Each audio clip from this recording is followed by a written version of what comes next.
지금부터는 변영희 대표님의 진가를 발휘할 시간이죠. 변 대표님을 알면 공시가 보이고 공시가 보이면 주가가 보인다. 국내 최고 기업 공시 분석 전문가와 함께하는 수상한 공시 바로 시작해 보겠습니다. 오늘 첫 번째로 다뤄볼 내용은요. 바로 조인트 스템 임상 3상 성공, 네이처셀 첨생법 수혜 제대로 누릴까 살펴보겠습니다. 네, 동사 71년 설립돼 92년 11월 코스닥 시장에 상장했습니다. 주사업으로는 줄기세포 및 면역세포의 연구, 개발, 그리고 해외 임상 진행 등을 영위하고 있고요. 사업 부문으로는 총 3가지를 나눌 수가 있는데 줄기세포 사업 부문, 그리고 식품 사업 부문, 그리고 마스크 소독제, 물티슈 등의 위생 사업 부문 이렇게 3가지로 구성되어 있습니다. 네이처셀의 지난해 실적을 살펴보면 개별 기준 매출액 156억 원, 영업손실은 70억 원, 당기순손실은 192억 원을 기록했고요. 2019년과 비교해서 매출액은 32.1%가 감소했고 또 영업손실과 순손실을 실현하며 적자 전환한 바 있습니다. 1분기 실적도 살펴보겠습니다. 1분기 실적 매출액은 51억 원, 영업손실은 31억 원을 기록했고요. 분기 순손실은 43억 원을 기록했는데 매출액은 전년 동기 대비 47.8%가 증가했고 영업손실과 분기 순손실 지난해에 이어서 적자를 보였습니다. 1분기에도 적자를 보였던 네이처셀, 이번에 주가 급등으로 인해서 조회 공시 요구를 받았다고요? 네, 바로 어제였습니다. 회사는 조회 공시 요구, 현저한 시황 변동. 현저한 시황 변동은 주가가 급등하거나 급락하는 경우에 이제 이 한국거래소에서 이 조회 공시. 자, 왜 주가에 대한 어떤 변동성이 있습니까? 라고 좀 물어보는 겁니다. 잠깐 공시를 보도록 하죠. 조회 공시 요구, 현저한 시황 변동. 답변은 오늘 6시까지인데요. 자, 주가가 단기에 급등했기 때문에 어떤 이유 때문에 주가가 오릅니까? 회사에 무슨 공시상에 중요한 사항이 있습니까? 답변해 주세요 라고 좀 물어본 거고, 자, 오늘 회사는 답변을 했습니다. 자, 내용을 좀 보도록 하겠습니다. 조회 공시 요구에 대해서 답변, 중요 정보가 없다. 이 조회 공시 요구에 대해서 회사는 3가지 방법으로 답변할 수 있습니다. 첫 번째 확정, 그리고 두 번째 미확정, 세 번째 중요 정보 없음. 확정은 회사의 주가의 어떤 변동성을 초래할 수 있는 공시상의 중요한 어떤 이유가 있을 경우에 확정된 사항의 이 공시를 통해서 이 발표를 하게 되고요. 미확정 사항은 진행하는 것은 맞지만 현재까지 어떤 구체적인 공시상의 어떤 확정된 사항들이 없기 때문에 추후 확정이 좀 된다면 재공시하겠다라는 것이 미확정 공시입니다. 바로 또 세 번째는 중요 정보 없다. 주가는 올랐지만 회사가 별도로 공시할 어떤 중요한 정보가 없다라고 좀 밝히고 있는데, 자, 내용은 마찬가지입니다. 이 검토 중 여부에 대해서 신중하게 검토를 했는데 최근에 현저한 시황 변동과 관련해서 현재 진행 중이거나 별도로 확정된 중요한 공시 대상 정보가 없다. 회사는 근데 중요한 정보가 없었다고 밝혔는데 만약에 갑자기 이 주가 변동성의 상승을 또 초래할 만한 어떤 이유가 좀 있었다면 한 8가지 요소가 있습니다. 뭐 유무상증자, 감자, 그 다음에 뭐 최대 주주의 변경권 변경을 체결하는 그런 계약 관계, 단일 판매 공급 계약 등 여러 가지 이 중요 정보 없음을 번복할 만한 새로운 어떤 공시 이유가 만약에 나온다면 공시 번복이 되는 겁니다. 그래서 불성실 공시 법인으로 지정될 수 있기 때문에 조회 공시 요구에 대해서는 회사가 성실하게 답변을 해야 되는 그런 의무가 있다라고 보시면 됩니다. 자, 그렇다면 네이처셀 어제 가격 제한폭까지 좀 강한 상승 흐름 좀 나왔다가 한 24%대 상승 마감을 좀 했는데, 자, 그렇다면 아무런 이유 없이 왜 주가가 오를 것인가? 맞아요, 좀 이상하죠. 자, 네이처셀에 대해서 우리가 모멘텀 분석을 좀 한번 해보겠습니다. 이 회사 우리가 잘 알고 있는 것처럼 이 줄기세포 치료제 관련 종목이죠. 대표적인 어떤 이 파이프라인이 이 조인트 스템이라고 불리는 퇴행성 관절염 치료제가 지금 개발 중인데, 지난 5월 17일 날 임상 3상에 유의적 효과가 좀 있었다라는 이 발표가 좀 있고 나서 당시에 가격 제한폭까지 좀 상승을 했었고, 당시 저희가 오늘장 한 줄평 코너에서 맞아요. 이 네이처셀을 좀 다뤘습니다. 그래서 단기적인 추세와 회사의 이 모멘텀은 유효하다. 아직 가시화되지 않은 시판 허가까지 이어지게 된다면 회사는 첨생법에 대한 어떤 수혜 이슈와 추후 만들어져가는 줄기세포 치료제의 확장성을 우리가 눈여겨본다면 충분하게 네이처셀의 어떤 성장 가능성에 좀 주목을 해봐야 된다. 그래서 단기 3만 원은 돌파가 가능한 좀 시그널이다라고 좀 말씀드렸죠. 대표님이 예측했는데 또 적중을 했어요. 예, 3만 원까지 좀 못 미쳤는데 바로 그래도, 어제 네. 28,400원을 터치하고 지금 뭐 14%대 어제 이 상승폭의 이 일부를 좀 반납하면서 23,600원대 좀 주가 형성은 좀 되고 있지만 저는 그렇다고 여기서 이 종목의 어떤 시세가 끝이냐 아니라는 겁니다. 자, 지금 이 회사 살아있는 세포 조직 유전 물질 등을 이 원료로 개발한 세포 유전자 이 치료제를 개발하는 회사죠. 지금 정부가 지난해 9월에 시행됐던 첨단 재생 의료법, 자 첨생법이라고 이제 불리는데 이 관련된 규제가 좀 완화가 되면서 우선 심사 요건, 맞춤 심사 요건 그리고 조건부 허가 등의 이제 지원책들이 좀 가시화됐다. 그렇다면 이제 과거에 정부의 어떤 이 규제 하에 있던 이 첨생법이 9월의 시행 이후에 본격적인 줄기세포 치료제 시장의 어떤 이 연구 개발들이 조금 더 활발하게 좀 진행되고 있고 올해 상반기에는 관련 특허들이 좀 속속 나오고 있습니다. 특허 이후에 임상 1상과 그리고 임상 2상에서 좋은 결과치들이 좀 도출되고 있기 때문에 환경은 충분히 지향적이다라고 좀 볼 수가 있습니다. 또 정부 지원도 수혜를 받을 수 있다고요? 예, 그렇죠. 지금 첨생법 이 시행 이후에 향후 5년간 연간 1,000억 원대 이 시스템 개발에 이제 정부가 투자를 하겠다라고 좀 지원을 하겠다라는 이제 발표가 있고 난 이후에 자 수혜 종목으로 좀 거론됐던 이 첨생법 관련 이 종목들이 자 올해 가시화된 어떤 성적들 좀 내고 있어요. 실적적인 요인도 좀 갖추고 있고 두 번째 관련된 특허나 임상 결과를 충분히 좀 갖고 있기 때문에 지금 첨생법 시행 등에 정부도 이 세포 유전자 치료에 관심을 갖고 있고 이게 아마 적극적인 어떤 지원 형태가 올해로서 국한된 것이 아니라 저는 차기 유력 대권 후보자의 어떤 이 대선 정책 수혜주에도 아마 거론될 수 있는 충분한 역량이 있다. 자, 우리가 대선주 이후에 인맥주에서 움직였다가 이후에 이 정책 수혜주라고 불리죠. 자, 우리나라의 국가의 큰 대책은 저출산입니다. 그 다음에 4차 산업을 이끌어갈 수 있는 정부의 차세대 먹거리 사업에 집중 투자하는 이 육성 방안. 그 중에 하나가 바로 이 첨생법이죠. 첨생법의 수혜가 되는 이 줄기세포. 자가 줄기세포를 통해서 내 몸에 맞춤형으로 치료가 가능한 그런 이 새로운 어떤 이 파이프라인, 바이오 시장을 좀 선도할 수 있는 역량을 좀 갖고 있기 때문에 충분하게 이 첨생법에 대한 어떤 가시화된 이런 이 테마나 매기 유입 현상은 올 하반기 그다음에 2022년도 상반기에는 조금 더 기대가 되고 있다라고 좀 해석이 됩니다. 네, 차기 정책 수혜주 모멘텀까지 짚어주셨는데 그럼 저희 차트 보면서 더 정확하게 짚어볼까요? 예, 지난번에 우리가 한 줄평 시간에서 좀 단기적인 5월 17일 날 바로 여기였습니다. 자, 상한가 같은 이 구분 이후에 조정기가 좀 있었다는 거죠. 자, 주가는 좀 조정을 좀 받고 있던 이 조정기가 좀 있었는데 조정기는 좀 있었지만 추세적인 어떤 상승을 좀 이끌어가는 이 흐름은 자, 지속적으로 한 3만 원 이상의 어떤 돌파 가능한 시그널이다. 물론 3만 원 터치는 좀 못하고 지금 내려오는 와 있지만 여기서 끝은 아니라는 겁니다. 조인트 스템의 어떤 가시화된 이 임상 3상의 종결 이후에 시판 허가의 어떤 관문을 많이 통과하게 된다면 이 네이처셀이 갖고 있는 이 치료제 시장에 대한 어떤 실적 부분들이 가시화된다면 전 여기서 주가는 좀 시작돼야 되는 것이 아니냐 이렇게 좀 해석이 되고 있는데 자 타점을 좀 잡아드리도록 할게요. 지금 보유자 관점에서는요 22,000원이 이탈되지 않는다면 보유 관점이 맞다. 자 22,000원을 보유 관점으로 좀 보고 신규 매수 관점은 자 요구관입니다. 18,000원에서 2만원 18,000원에서 2만원은 1차 매수 유효 구간 포트 비중 자 5%의 분할 매수 의견을 드리고요. 15,000원에서 자 여기입니다.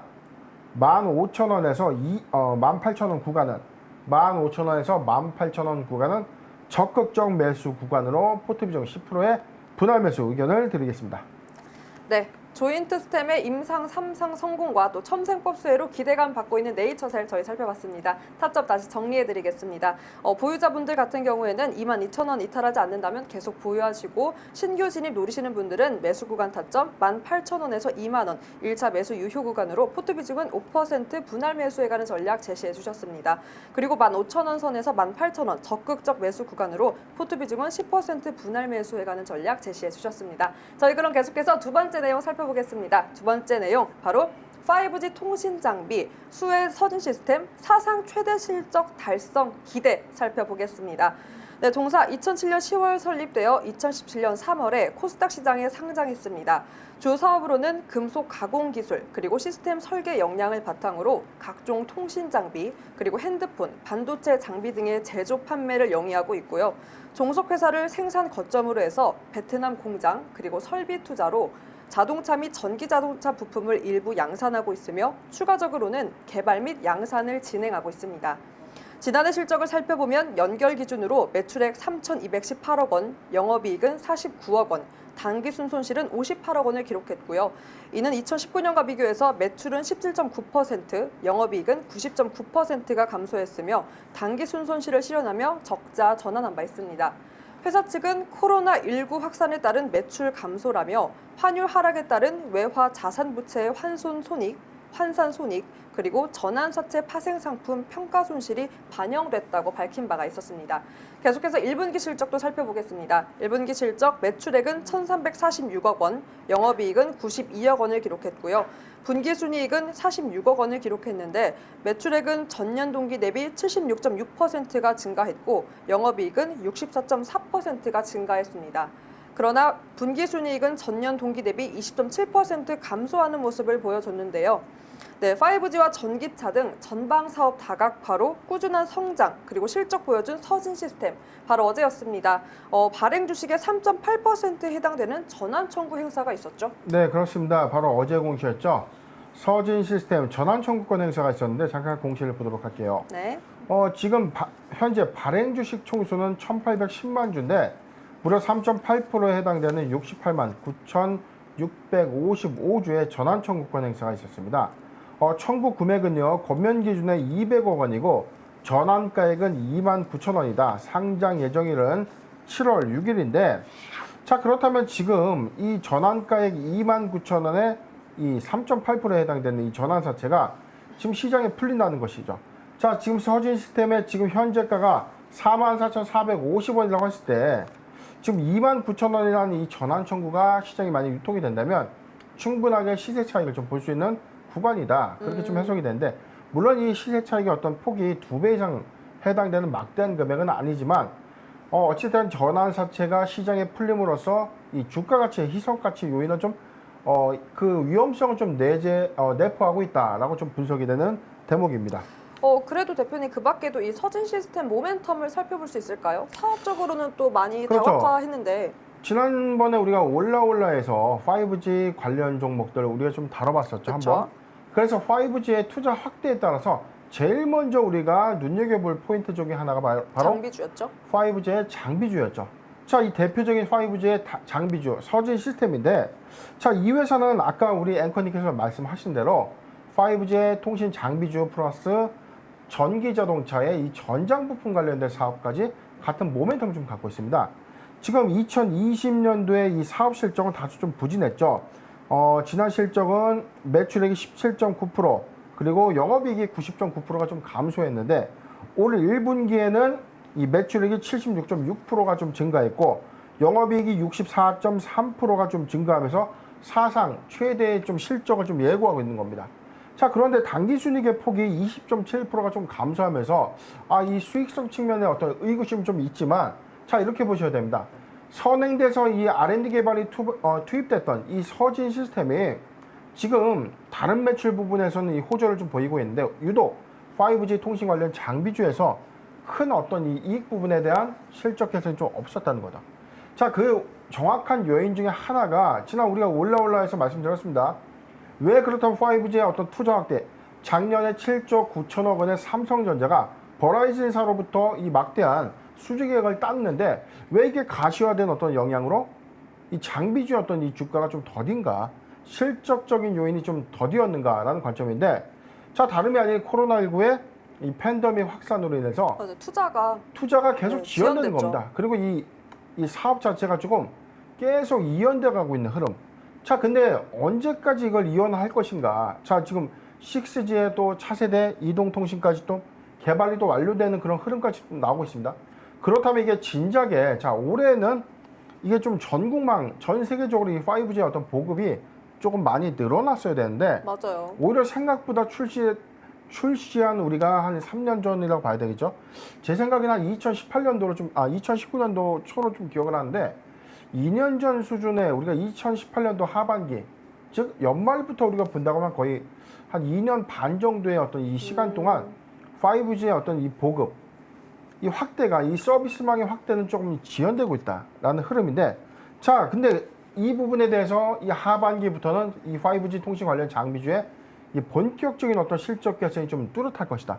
그래서 좀 증권가에서 서진 시스템에 대한 사상 최대 실적에 좀 고무적인 그런 기대감을 좀 갖고 있습니다.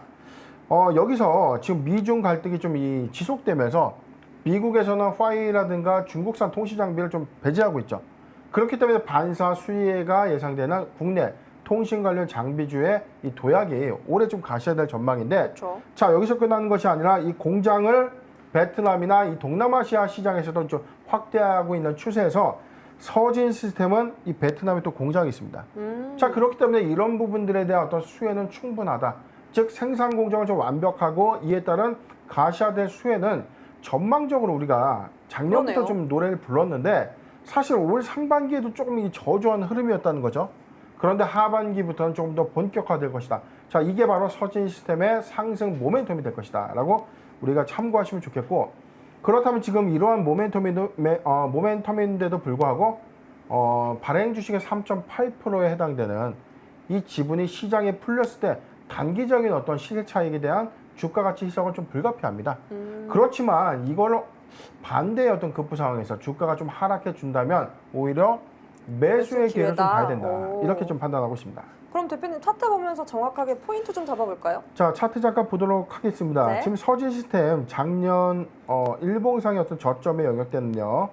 자, 28,000원대로 지금 보여지는데, 자, 28,000원대를 단기 저점의 영역대로. 그런데 이제 탄탄한 일봉상의 중저점대는 36,000원입니다. 작년 하반기부터 이 통신 장비 수혜 전망이 있다는 어떤 기대감으로 주가가 시세가 좀 강하게 난 이후에 최근에 사업 진척이 좀 없는 거죠.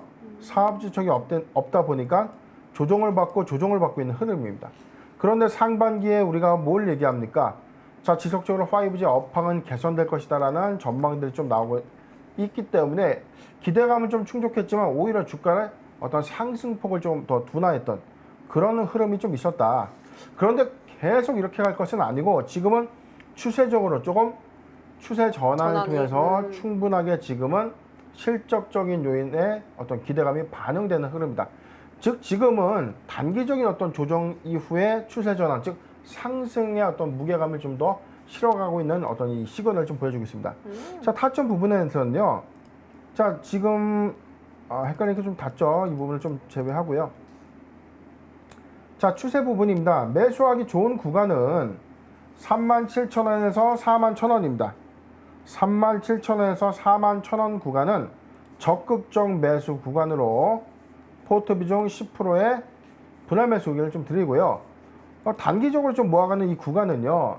42,000원에서 4만원에서 43,000원 구간은 1차 매수 유효한 구간으로 포트 비중 5%의 분할 매수 의견을 드리겠습니다. 자, 네. 그래서 3분기, 자, 이제 올해 반기 실적이 사실 중요한 포인트인데, 반기 실적에서 서진 시스템이 1분기와 동등한 상승폭의 어떤 사상 최대 실적 흐름 좀 이어가고, 이 통신 관련된 어떤 수주나 새로운 어떤 모멘텀이 좀 형성될 수 있는 새로운 어떤 이 유입 반영이 좀 나타나 준다면 주가는 단기적으로는 지금 5만 원을 돌파할 수 있는 충분한 상승 여력을 갖고 있다. 자, 이 점을 참고해 주십시오.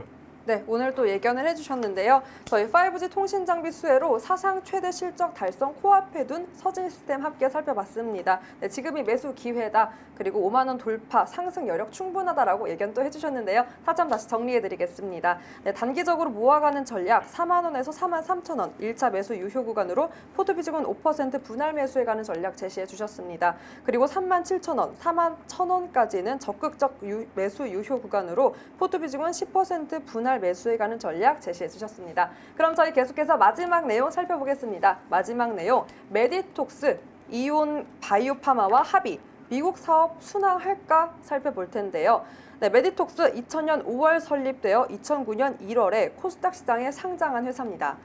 주 사업으로는 보툴리눔 독소 단백질 치료제 제조 그리고 판매를 영위하고 있고요.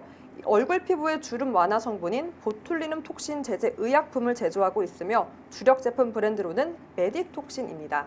네, 연결 대상 종속회사로 의약품 기업인 메디톡스 코리아 등 국내 그리고 일본 소재 회사 5개를 보유하고 있는데요. 1분기 실적 살펴보겠습니다. 1분기 실적 매출은 318억 원으로 전년 동기 대비 6.1%가 감소했고 영업이익은 44억 원 기록하면서 적자를 지속했으나 분기순이익 550원 기록하면서 큰 폭의 이익을 보여준 바 있었습니다.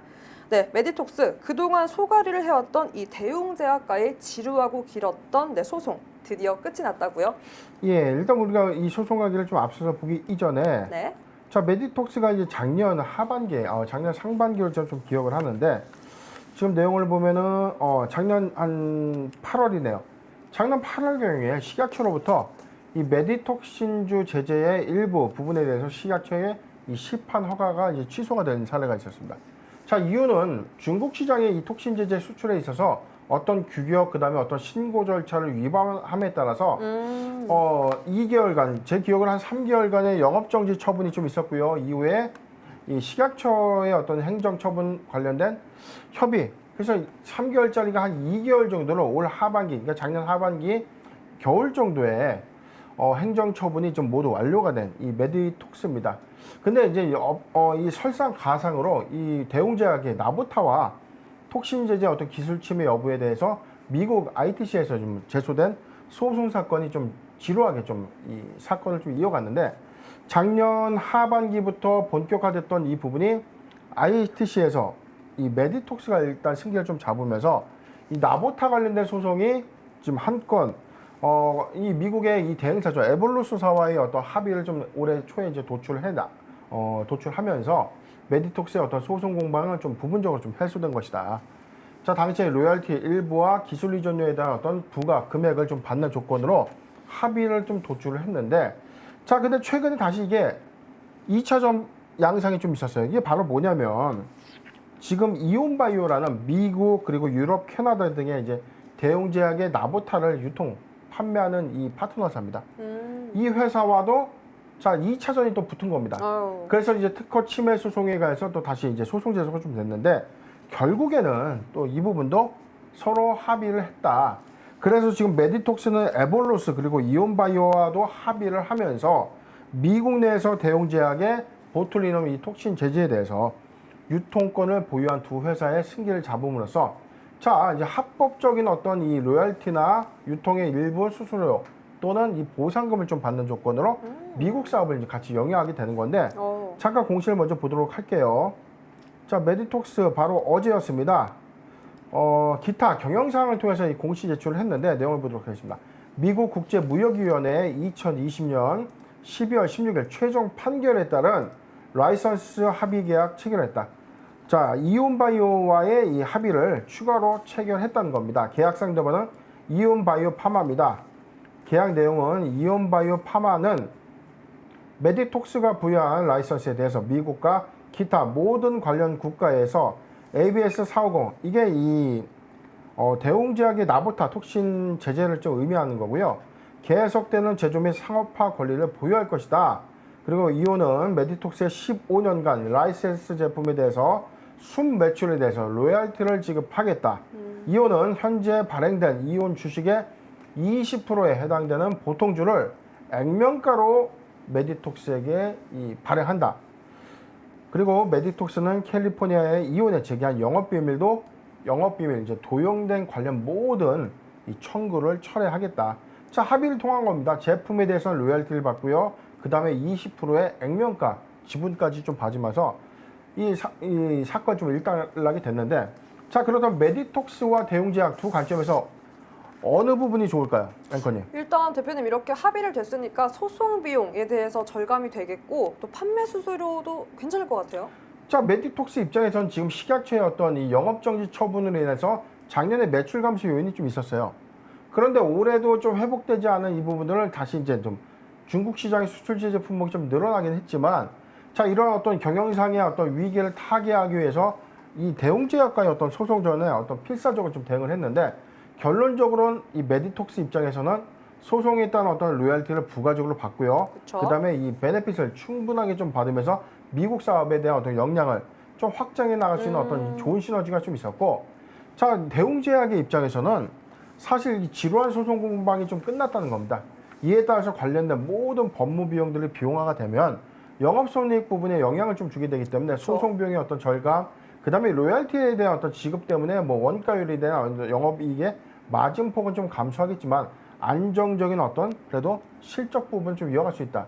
자, 그래서 양사가 서로 윈윈하지만 메디톡스는 이런 부분에서 보다 더 많은 어떤 수혜로 좀 예상될 수 있는 어떤 판결 내용이 아닌가라고 해석이 되는 대목입니다. 네, 그리고 대표님 이 분쟁 해결하는 것도 그렇지만 미국 사업 진출, 확장 모멘텀 또한 가져가니까 사실상 앞으로의 사업 모멘텀은 굉장히 확실하다고 볼 수 있겠네요. 그렇죠. 이제 메디톡스 입장에서는 어떤 불확실성을 좀 제거하면서 미국 시장 내에서 또는 이제 대웅작의 어떤 나보타 소송 관련된 어떤 이 소송 공방에서 일단 승소함에 따라서 이 확정된 로열티와 이 판매 수수료를 이제 받기 때문에 어떤 이를 기반으로 해서 메디톡스 자체도 자체의 어떤 이 매출 실적을 좀 상향시켜야 되는 어떤 그런 숙제를 좀 안고 있는데, 현재 메디톡스의 어떤 실적 요인은 다소 조금 이렇게 시원하게 좀 풀리고 있지 않은 그런 흐름이기 때문에 올해 1분기 실적만 아까 하더라도 지금 매출액이 6.1% 감소했죠.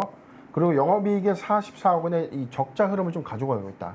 그런데 분기 순이익이 550억을 좀 기록했는데, 이거는 영업이익 부분의 어떤 이 영업이익에 영업활동과 관련된 어떤 수익 부분이 아니라, 자, 로열티 수입이라든가 판매 수수료, 영업 외 수익에 대한 어떤 비용 항목들이 좀 증가하면서 분기 순이익률은 좀 가져왔지만 사업적인 어떤 측면에서 실적 개선에 어떤 숙제를 좀 안고 있다라고 좀 해석이 됩니다. 그러네요. 숙제를 좀 해결한다면 더욱더 상승 탄력 받을 수 있을 것 같은데, 그럼 저희 차트 보면서 정확하게 짚어볼까요? 자, 메디톡스의 일봉상의 저점에 영역되는 13만 원대, 그다음에 단기적 16만 원대가 이 일봉상의 이 1차 지지대로 좀 보여지는데, 지금 주가는 지금 최근 추세 기준에서는 지금 탄탄하게 형성된 16만 5천 원을 16만 5천 원을 기준점으로 해서 주가는 추세 상단에 있다. 그런데 주가가 이 메디톡스 관련된 어떤 이 톡신 제제의 어떤 식약처 이슈가 있기 이전에 비교를 한다면 주가는 지금 많이 좀 내려와 있는 구간이죠.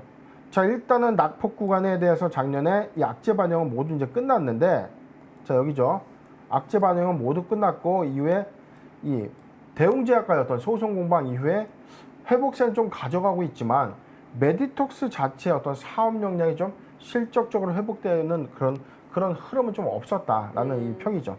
자, 그렇기 때문에 이런 미국에서의 어떤 승기를 기점으로 이 메디톡스도 실적적인 요인을 좀 회복해서 간다는 이 전제하에서, 자, 매수하기 좋은 이 타점은요, 잠시 보도록 하겠습니다. 자, 타점은 지금 이 보유자 관점에서는 20만 원 지지 여부가 좀 가장 중요한 부분인데, 20만 원을 지지한다면 보유 관점이 맞고, 신규 매수 관점에서는 자, 요 구간을 봅니다. 자, 내용을 보죠. 네. 자, 19만 원. 자, 16만 원에서 16만 원에서 19만 원, 16만 원에서 19만 원 구간은 1차 매수 유효한 구간이다. 포트 비중 10%의 분할 매수 괜찮다라는 의견을 제시해 드리겠습니다. 네, 분쟁을 모두 해결하고 미국 사업 확장 모멘텀 메디톡스 함께 살펴봤습니다. 타점 정리해드리겠습니다. 네, 기보유자분들 같은 경우에는 20만 원 이탈하지 않고 지지한다면 계속 보유하시고, 또 신규 진입 노리시는 분들은 매수 구간 타점 16만 원에서 19만 원, 1차 매수 유효 구간으로 포트 비중은 10% 분할 매수해 가는 전략 제시해 주셨습니다.